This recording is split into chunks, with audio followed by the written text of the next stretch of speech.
Video my shows passed, and I said I should make another video for you very fast. So you shot your image like this and the color is not what you wanted because it's looking too warm. Not like the image is looking too bad, but it might not be what you want. So there are places you could search for in your images, because to get a good white balance, you must have a gray card, white card, or maybe a black card. So the one that works the most is either the white or the gray, because those are the ones that I've tried over and over. So in this video we are going to be trying that. So I'll come to my color. This is my camera roll. Actually any camera roll will do this.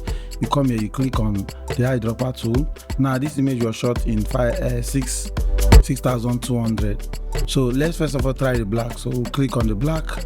You see, clicking on the black just once has given us an accurate white balance. The flowers are now white, so let's undo that. So we don't have gray here that we can easily look at and just pick.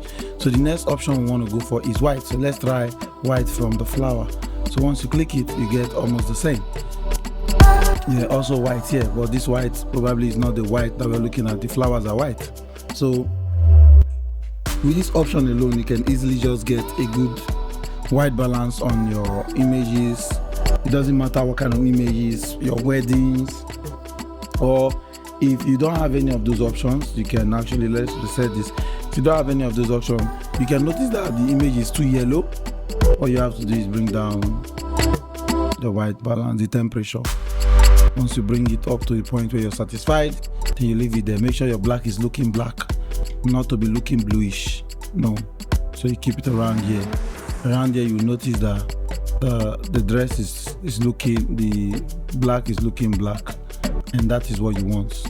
So ladies and gentlemen, thank you, and I'll see you in my next video. Please don't mind my voice. I went for an event and coming back, this is the result I got. Thank you. Subscribe and I'll see you in my next video.